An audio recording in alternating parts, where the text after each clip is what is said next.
एक संगठन है जिसको बोलते हैं ABVP, अखिल भारतीय विश्व परिषद।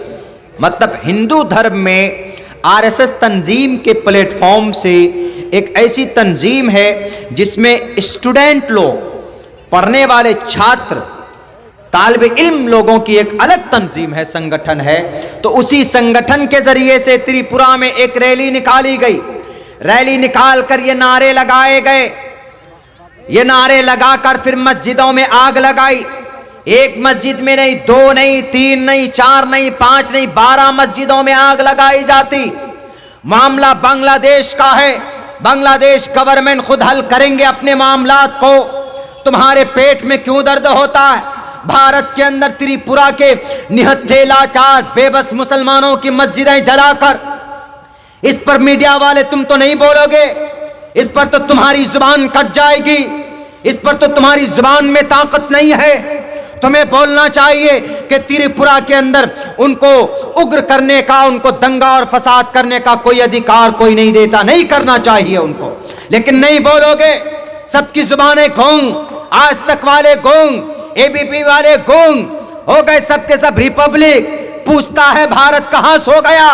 पूछता है भारत नहीं सोता है, भारत बन गया वो। उन्हें बोलना चाहिए त्रिपुरा पर जुल्म ज्यादती हो रही है। उनको बोलना चाहिए कि वहां के लॉ एंड ऑर्डर की धज्जियां उड़ाई गई है। नहीं बोलोगे, बोलोगे तो तुम्हारे खुदा खुश हो जाएंगे। एक बात याद रखो, वो हकमुल हाकिमीन है। अगर वो नाराज हो जाएगा तो तुमको इस धरती के ऊपर सुकून और चैन नहीं मिलने वाला है। किस गुमान में हो? गरीबों के, मजलूमों के, यतीम, लाचार, बेबस, निहत्थे लोगों को परेशान करके उनका घर जलाकर तुम सुकून से बैठोगे? बहुत दिक्कत होती है, बहुत परेशानियां होती है एक घर को आबाद करने में। तुम्हें तरस नहीं आती किसी मजलूम और किसी बेबस के घर को जलाने में? बड़े शर्म की बात है मेरे भाइयों। और फिर वहां पर अभी लॉ एंड ऑर्डर को बहाल करने के लिए धारा 144 नाफिज किए गए। ये मीडिया वाला नहीं बताएंगे, ये तो कहेंगे कि अच्छा हुआ वो शरिया वाले जो हैं, शरिया कानून वाले जो हैं, उनका घर जलाया जा रहा है। दर्द होना चाहिए। हमारे मोहम्मद रसूलुल्लाह तो ऐसे थे कि अगर कोई यहूदी या कोई मुशरिक या किसी काफिर, अब लफ्ज़ काफिर पर अड़ गए, वो हजरत मौलाना से काफिर पर अड़ गए। क्या क्या? अच्छा, आप हमको काफिर मानते? काफिर का मतलब वो लोग पता नहीं पाप समझते। काफिर का मतलब पाप नहीं। काफिर is a word, Arabic word. काफिर का मतलब मुनकिर, इनकार करने वाला। कुरान का इनकार करने वाला, अल्लाह का इनकार करने वाला, मोहम्मद रसूलुल्लाह का इनकार करने वाला, यानी दे डिनाई द प्रोफेट मोहम्मद सल्लल्लाहु अलैहि वसल्लम एंड अल्लाह की वैदानियत। इसको इनकार करने वाले को काफिर कहा जाता है। मिसाल के तौर पर हमने अगर इस माइक का इनकार कर दिया, माइक ही नहीं, तो लुग़वी एतबार से हमको कहा जा सकता है कि मौलाना अब्दुल्ला काफिर है। काफिर मतलब लुग़वी एतबार से कि मैं इस माइक का इनकार कर रहा हूं, हालांकि ये माइक है लेकिन मैं इनकार कर रहा हूं। इसका मतलब काफिर का लुग़वी माना यह होता है। लेकिन उमूमन पूरी दुनिया के अंदर जो डिफिनेशन है वो ये, जो अल्लाह को न माने, ये अल्लाह के अहकाम को ना माने, यानी नमाज को ना माने, रोजे को ना माने, ज़कात को ना माने, हज को ना माने, इसका इनकार करे, फरिश्तों को ना माने, आखिरत को ना माने, तो उसको काफिर बोलते हैं। यानी इनकार करने वाला। अगर कोई भी आदमी इनकार करता है तो अरबी में उसको काफिर बोलते हैं। तो इसमें गुनाह की कौन सी बात है? यानी बुरा लगने की कौन सी बात? अगर आप अल्लाह को नहीं मानते हो, नमाज को नहीं मानते हो, रोजे को नहीं मानते हो, तो अरबी के अंदर काफिर कह दिया जाता है। और वाक़ईतन आप नहीं मानते। पूरी दुनिया के अंदर जो भी नहीं मानेगा वो काफिर है, मुनकिर है, इनकार करने वाला। लफ्ज काफिर पर अटक गए कि नहीं, आप हमें काफिर मानते हैं, आप हमें तो गुनहगार मानते हैं, आप हमें तो दुश्मन मानते हैं। हमने कहा कि दुश्मन नहीं, हर जमाने में हाथ दोस्ती की हमने बढ़ाई। और तुमने शायद समझा ही नहीं कि शरिया कानून बोलते किसको? सबसे ज्यादा न्यूज के स्टूडियो में, रिपोर्ट के, मीडिया के उस हाउस के अंदर सबसे ज्यादा अगर कोई उछलता है तो यही सुदर्शन न्यूज वाला उछलता है।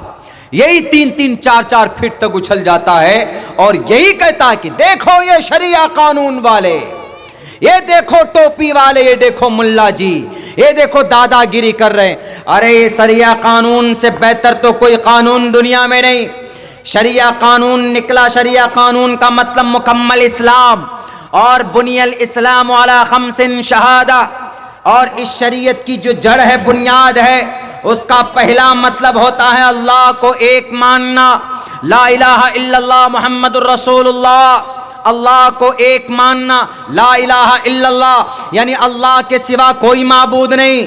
इससे हमको ये पैगाम मिलता है कि आज पूरी दुनिया के अंदर जितने भी खुदा बन जाएं, चाहे पैसे वाला खुदा हो, चाहे वो पीर वाले खुदा हो, चाहे वो लंबी लंबी पगड़ियां बांध कर और टखने से नीचे शलवारें लटकाते हुए वो बड़े लगते हैं जनाब, अल्लाह वाले नुमा, अल्लाह वालों के तरह दिखते हैं, होते नहीं हैं। अगर कोई दुनिया के अंदर है तो अल्लाह तबारक व ताला ने अपने इस कलिमे के जरिए से ला इलाहा इल्लल्लाह, अल्लाह के सिवा कोई माबूद नहीं है, मुहम्मदुर रसूलुल्लाह, और अंतिम के अंदर कहा कि मोहम्मद अल्लाह के रसूल हैं। इसी का अकीदा, शरिया कानून का मतलब, शरिया निज़ाम का मतलब अल्लाह को एक मानना, मोहम्मद को अपना आखिरी प्रोफेट और रसूल मानना। क्या कोई गुनाह है? क्या कोई जुर्म है इसके अंदर? और आगे चलिए, दूसरा क्या है? बुनियल इस्लाम वाला खमसिन शहादा।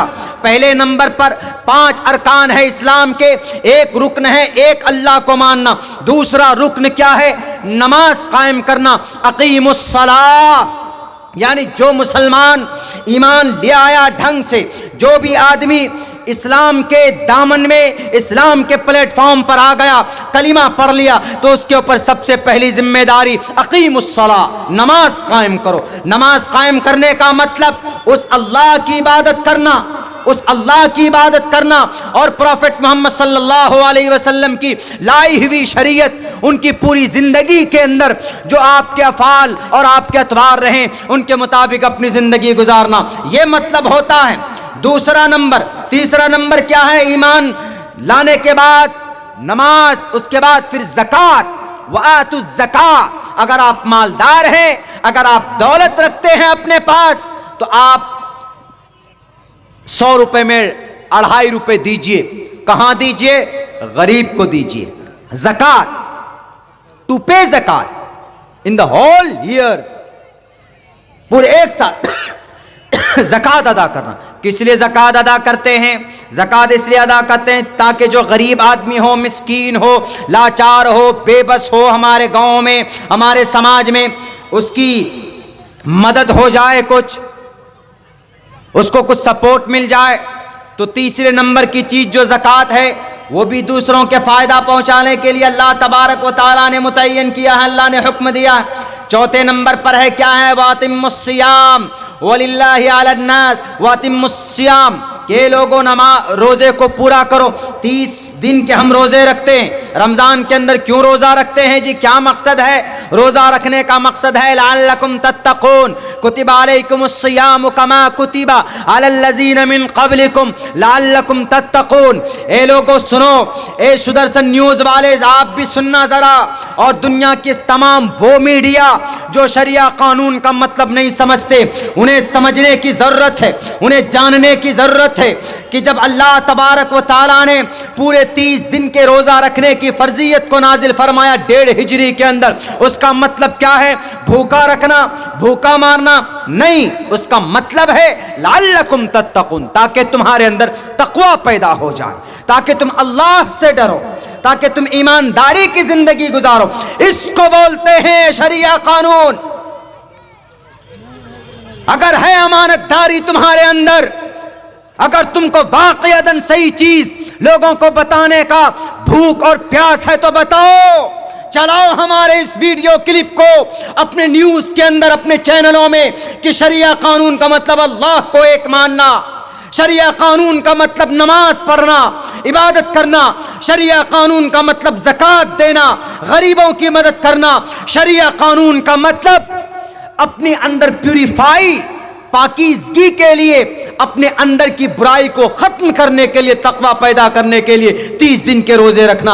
और शरिया कानून का मतलब, और आगे बढ़ो, आप उस पवित्र घर का, उसकी ज़ियारत, वलिल्लाहि अलन्नासि हिज्जुल बैति मन इस्तताअ इलैहि सबीला, कुरान करीम के अंदर वातिमुल हज्ज वल उम्रता लिल्लाह, अल्लाह के लिए करो, अल्लाह के घर की ज़ियारत करो। वो भी तब है जब आपके पास दौलत इतनी हो कि आप जा भी सके, वापस आ भी सके, घर की देखभाल भी कर सके।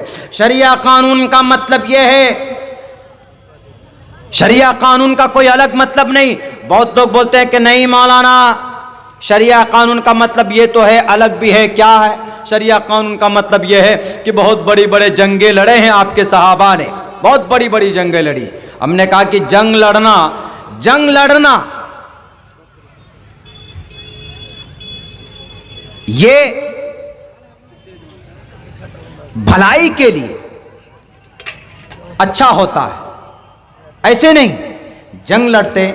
जैसे अभी हमारा पड़ोसी मुल्क से झगड़ा हो जाता तो क्या कहते? सुधर जाओ नहीं तो जंग हो जाएगी, सुधर जाओ नहीं तो हमारे पास बहुत सारे न्यूक्लियर बम्स है और हमारे पास बहुत सारे वेपन्स हैं, तुम्हारी नाक काट देंगे, तुम्हारी नाक तोड़ देंगे, तुम्हारी रगड़ अकड़ खत्म कर देंगे। किनसे कहते हैं? चाइना को भी बोलते हैं।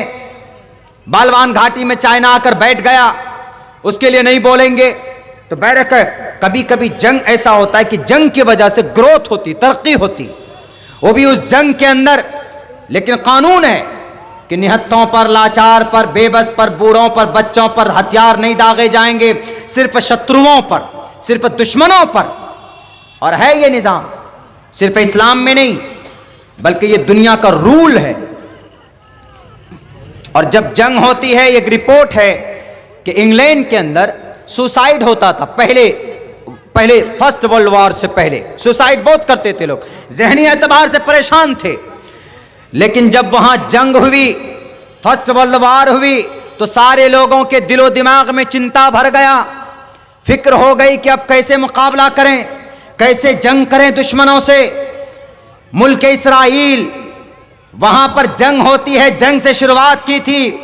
पैसे कम थे, खाने के लिए पैसे नहीं थे, लेकिन उन्होंने जो भी पैसा था उन्होंने पैसा लेकर करीबी मुल्क से, अरब ममालिक से हथियार खरीदे थे।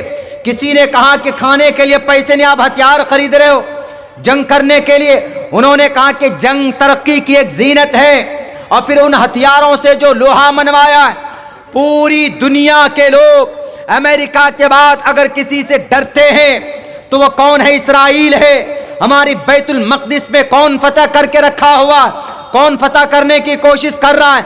आधे से ज्यादा हिस्से पर, फलस्तीन पर यह इस्राइल कब्जा कर चुका है। इतना सा मुल्क है, 55 मुल्क हैं, उसके चारों तरफ मुस्लिम कंट्रीज हैं, बीच में एक छोटा सा है मुल्क इस्राइल। 65 लाख की आबादी, सिर्फ 65 लाख की आबादी, लेकिन सबके नाक में नकेल डाल दिया। क्यों? उसके पास वेपन्स हैं, मजबूत ताकत है, वो डरता किसी से नहीं। तो उस हथियार को खरीदने की वजह से जो वहां पर तरक्की हुई है, लोगों के जो सामने अड़ोस पड़ोस के जो कंट्रीज से उन्होंने जो लोहा लिया है, उनके दिलों के अंदर जो रोब बैठा है, फिर जो तरक्की की तरफ आगे बढ़े हैं। और ये हिस्सा है, ये तरक्की का एक हिस्सा है जंग करना। हां, बकदरे जरूरत, ऐसा नहीं चुपचाप खामोश बनकर बैठ जाओगे आप तो आपके सर के बाल को भी उखेड़ लें। जैसे खामोश होकर बैठ गया, हमारे चीन के अंदर घुस गए चाइनीज आर्मी, लेकिन नहीं, आगे बढ़ना चाहिए। मैं ये बात सिर्फ अभी नहीं कर रहा हूं, थ्योरी के एतबार से बता रहा हूं। महाभारत क्यों वजूद आए? श्री कृष्ण जी महाभारत को रोक सकते थे। श्री कृष्ण जी कहां थे? क्षेत्र के मैदान में, हस्तिनापुर के कुरुक्षेत्र में थे। एक तरफ कौरवों का सेना लगा हुआ, एक तरफ पांडवों का सेना लगा हुआ। 5 भाई इधर हैं, कौरवों के पुत्र सारे इधर हैं, सबके सब पांडवों के साथ श्री कृष्ण जी भगवान ईश्वरा परमात्मा है। वो रोक सकते थे कि ए अर्जुन, तुम जंग मत करो, जंग सॉल्यूशन नहीं है। लेकिन वहां पर जंग करना जरूरी था।